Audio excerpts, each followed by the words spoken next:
नमस्कार दोस्तों, स्वागत है आप सभी का हमारे चैनल शेयर मार्केट में। मैं हूं आपका दोस्त नवी और हम यहां पर बात करेंगे जीवीके पावर के बारे में। तो आज तकरीबन 5% की गिरावट हमें स्टॉक में दिखाई दी। पिछले 5 दिनों में 10% की गिरावट है। एक मंथ में 70% के पॉजिटिव रिटर्न होगा। 2 दिन की गिरावट को निकालते हैं तो तकरीबन 100% के पॉजिटिव रिटर्न। 6 मंथ में 309% के पॉजिटिव रिटर्न।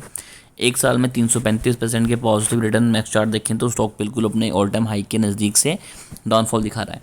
और देखिए, इसके ऊपर मैंने ऑलरेडी वीडियो बनाई थी और मैंने कहा था कि इसमें डेफिनेटली आपको डाउनफॉल दिखाई देगा। रीज़न क्या है कि स्टॉक जब आपको 110, 120, 150% के रिटर्न दे रहा था, तब भी मैंने सेम चीज़ आपको दिखाई थी कि देखिए कंपनी का रेवेन्यू, कंपनी ने जो रेवेन्यू है वो 70% डाउन हुआ। नेट इनकम 168% डाउन हुई। डिल्यूटेड ईपीएस 169% डाउन हुआ। नेट प्रॉफिट मार्जिन 320% डाउन हुआ। ऑपरेटिंग इनकम 84.14% डाउन हुई। तो कंपनी तो प्रॉफिट नहीं गेन कर रही, कंपनी तो लॉस में जा रही है। और आने वाले हैं Q2 के रिजल्ट। अब जो लोगों ने यहाँ पर स्टॉक को ऑपरेट किया, लेट्स से सपोज कर लेते हैं कि किसी ऑपरेटर ने इसे ऑपरेट किया, कंपनी छोटी आराम से ऑपरेट हो जाना था। तो यहाँ पर जिस भी स्टॉक ने, जिस भी इंसान ने 3 रुपये 4 रुपये के स्टॉक पे अच्छा खासा पैसा लगा के उसकी मार्केट कैप को इंक्रीज़ किया और सप्लाई एंड डिमांड की गेम खेली। अब उसने क्या किया, शेयर दबा लिए। मार्केट में पैनिक तैयार हो गई, कंपनी के शेयर नहीं मिल रहे, रोज अपर सर्किट लग रहा है, लोग जीटीटी ऑर्डर लगाए जा रहे हैं कि हमें मिल जाए, हमें मिल जाए, और यहाँ से अच्छा प्रॉफिट भी निकाल रहे हैं। अब जिसने दबाए थे शेयर, उसे पता है कंपनी का रिजल्ट आने वाला है Q2 का, और रिजल्ट अच्छा नहीं आएगा तो उसके बाद तो गिरावट आएगी। तो यहाँ पर डेफिनेटली वही चीज़ें हो रही हैं। अब यहाँ पर एक आधी स्पाइक भी आपको दिखाई दे सकती है, यानी कि एक आधा जंप आपको वापस से दिखाई देगा।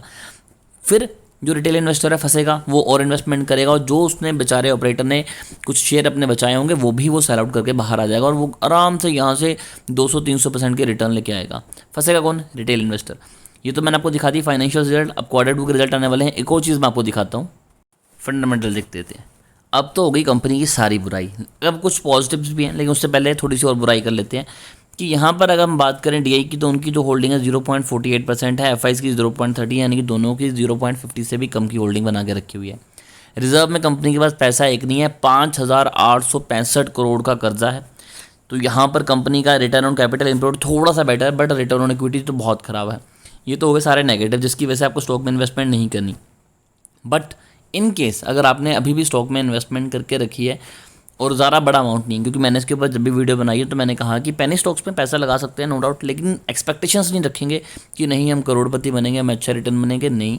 लेकिन हल्की फुल्की इन्वेस्टमेंट कर सकते हैं। स्टॉक भी अभी भी 8.10 है, यानी कि आपको काफ़ी ज़्यादा डिस्काउंटेड प्राइस पे शेयर मिल रहा है, और 54.2% की होल्डिंग काफ़ी ज़्यादा सालों से प्रमोटर की, जिसमें कोई भी शेयर इनका प्लेज नहीं है और कोई भी यहाँ पर प्रमोटर होल्डिंग में चेंजेस नहीं आए हैं।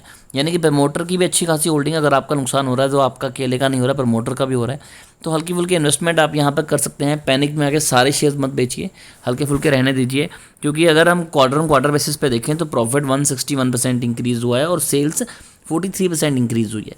तो अगर इन केस गलती से कंपनी के क्वार्टर के रिजल्ट अच्छे आ जाते हैं तो वापस से अपर सर्किट लगेंगे और स्टॉक अपना पुराना हाई भी तोड़ के ऊपर जा सकता है। तो बड़ी इन्वेस्टमेंट तो बिल्कुल भी मत कीजिए, हल्की फुल्की अगर है तो रहने दीजिए। अच्छे रिटर्न ही आपको निकाल के दे सकता है इन केस अगर रिजल्ट अच्छे आते हैं। फिर भी इस शेयर को लेके अगर आपकी कोई भी क्वेरी रहती है तो आप कमेंट कीजिए, हमारी कोशिश होगी कि आपको अच्छी एडवाइस दें।